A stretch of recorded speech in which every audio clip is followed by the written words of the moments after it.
our study of the coming and present kingdom. We're in Luke 18 today.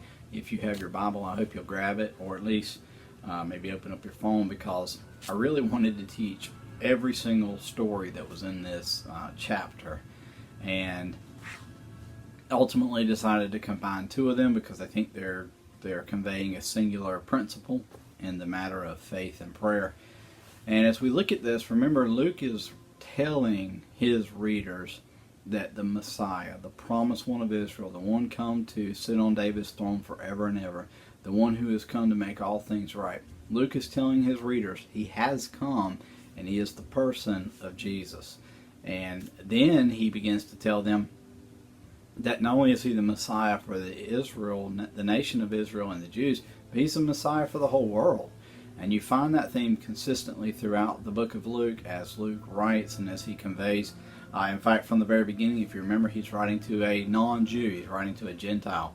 And so he's telling them that, hey, this Messiah, he came for the Jews, but he's coming for the whole world.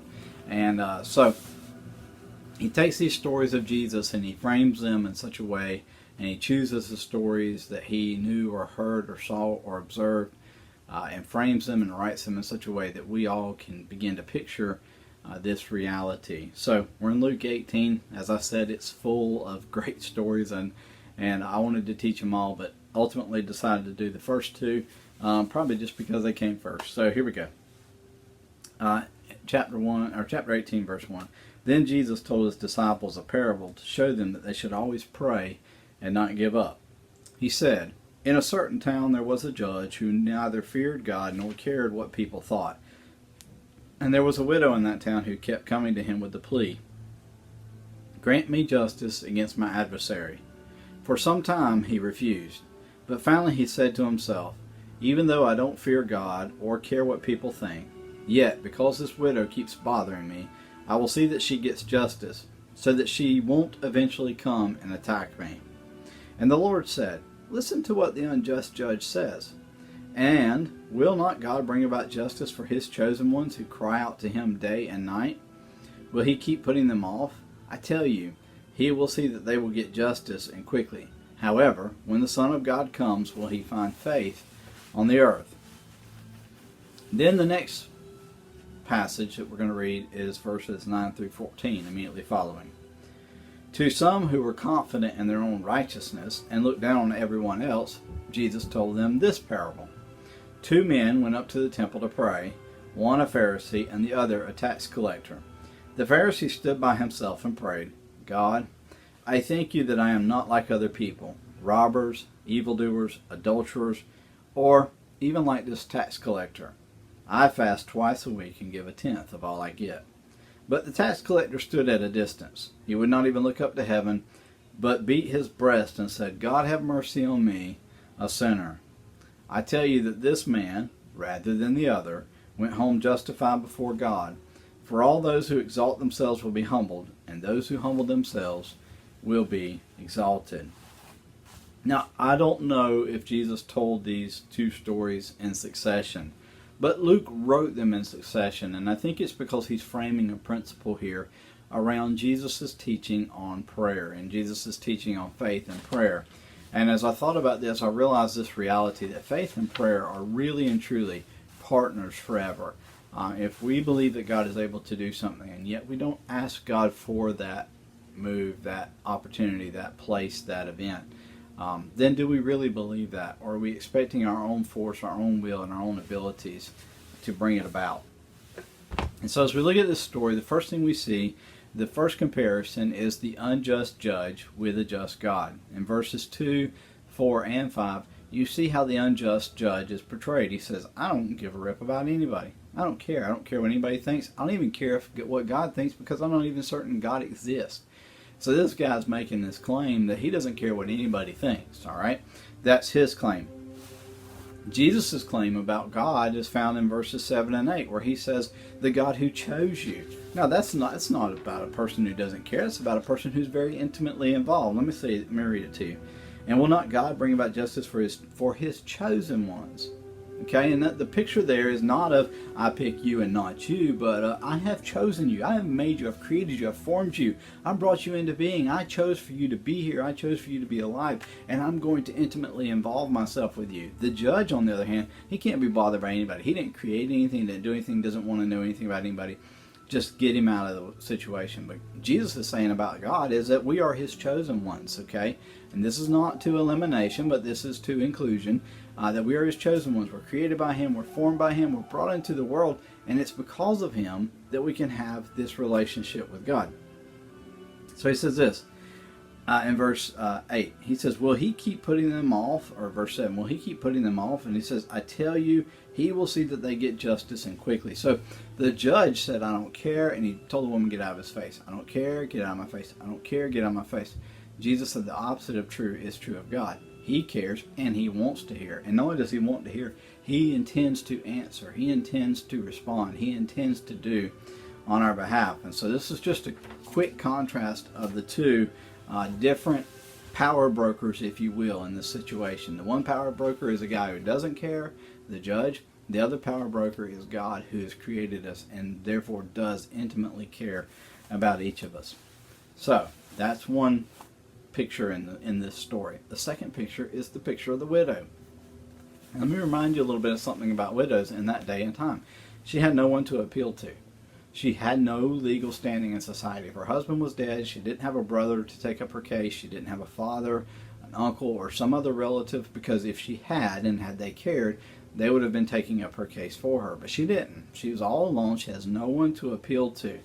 She has no legal standing. In fact, all she can do is beg the judge. The judge isn't required to give her a court date. There's nothing about her that forces him to respond other than ultimately just her persistence. But the reality of it is she has no legal standing. She has no money to coerce or bribe. There's no winning for the judge. Okay, if he grants the woman a court hearing and he relieves her of this adversary who maybe was pushing a debt on her or some other thing on her, he has nothing to gain from it. There's no kickback for the judge.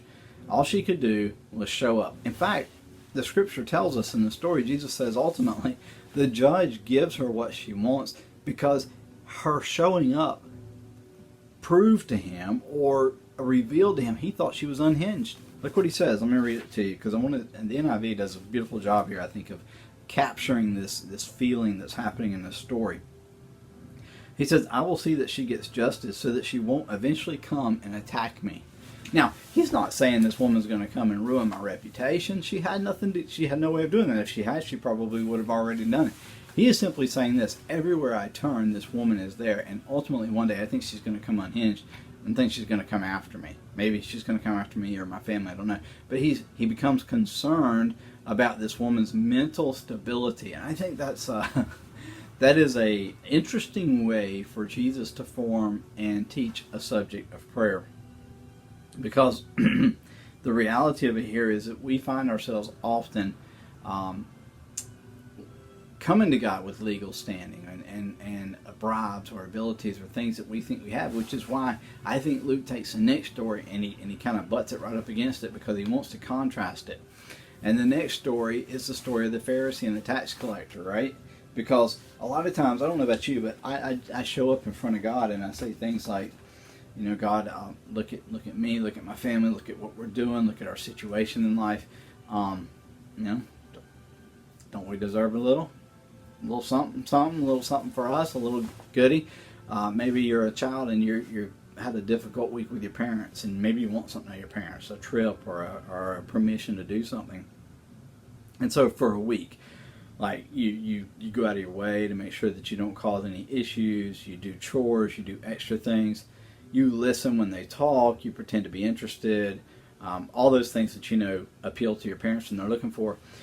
And then at the end of the week, you pop the question, hey, Mom, Dad, can I do X? Can I go here? Can I do this? And when they don't respond the way you want, you're like, wait a minute, look what I've done all week long. Look at how I behaved. Look, I studied for my math test and I got a B in it, or I did my chores, or I went to work on time, or I didn't bother my sister, or I did help with my sister, or I didn't help with my brother, or whatever the situation is for you guys.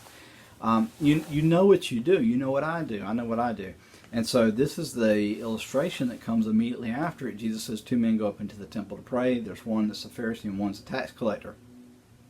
The Pharisee is well respected in Jewish society. He follows laws. He dresses particular ways. He goes around talking to people about how they should be following God. The tax collector is seen as an outsider because he is in league with the Romans. In other words, he has an agreement with the Romans to collect taxes, and any profits off of that, which any good Jew isn't going to want to do. And so the tax collector is, and they both go up in the temple.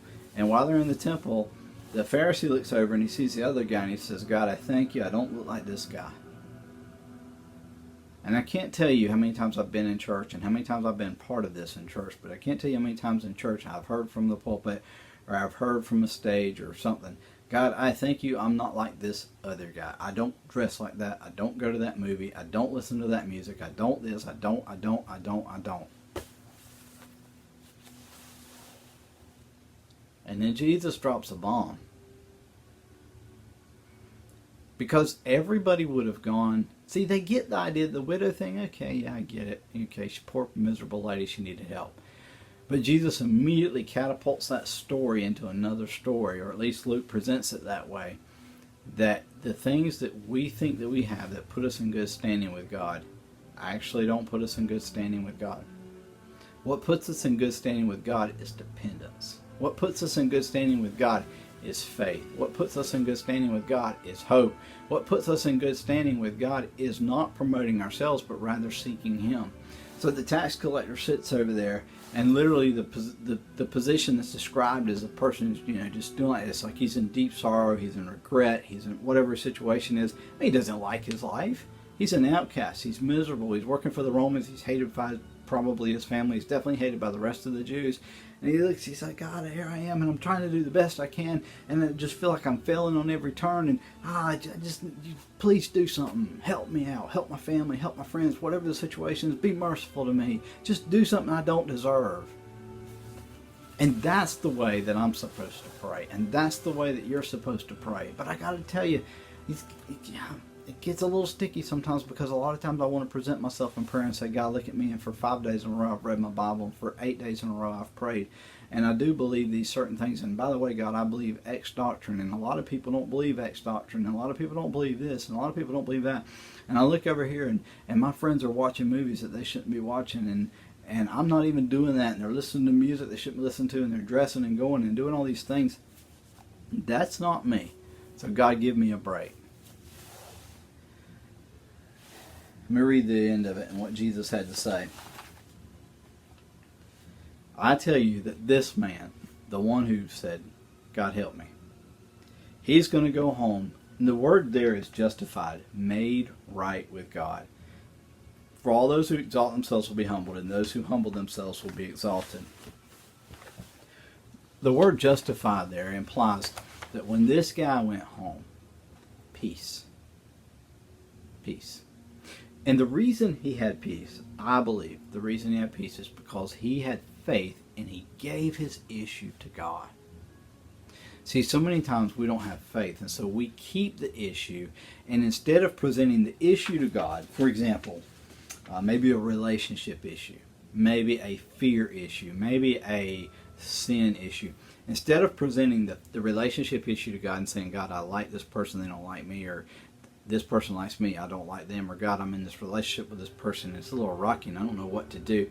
Instead of presenting the issue to God, we present ourselves to God. And we say, "God, in my relationship, I've tried to do X and X and X, and so therefore I should get whatever." But God says what you should do is present the issue before God, and then let Him deal with the issue. Because of that, the tax collector goes home. He's at peace. The word there, justified, means he's right with God. So when he leaves that place, he's comfortable. He's content. When the Pharisee leaves that place, he's not comfortable and he's not content. He goes home thinking about what he's going to tithe and how he's going to do this. And I can tell you how many times in my prayer life that I've stood in front of God, and instead of presenting the issue to God, I've presented myself to God. Now, by the way, God wants you as well. You're the issue. You're part of the issue. But quit presenting our abilities and quit presenting our performances, but rather present the circumstances that we currently find ourselves in. Okay? So think about it, and let's kind of wrap it up here. What do wealthy people do when they stand before the judge? They declare their worth. They tell them what they've done. They tell them how they've been good citizens and what they're doing for society and what they're doing in their community. Right? What could the widow have done when she presented herself before the judge? Nothing. All she could do was ask for help.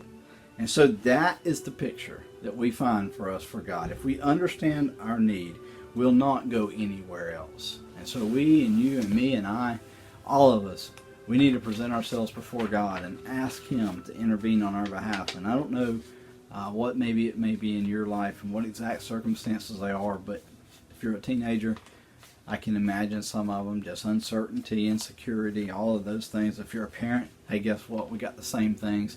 If you're another adult, older in life, maybe a grandparent, different things, we all have those same realities. And so we're to present ourselves before God and say, God, be merciful to me. Do something that I don't even deserve and act on my behalf.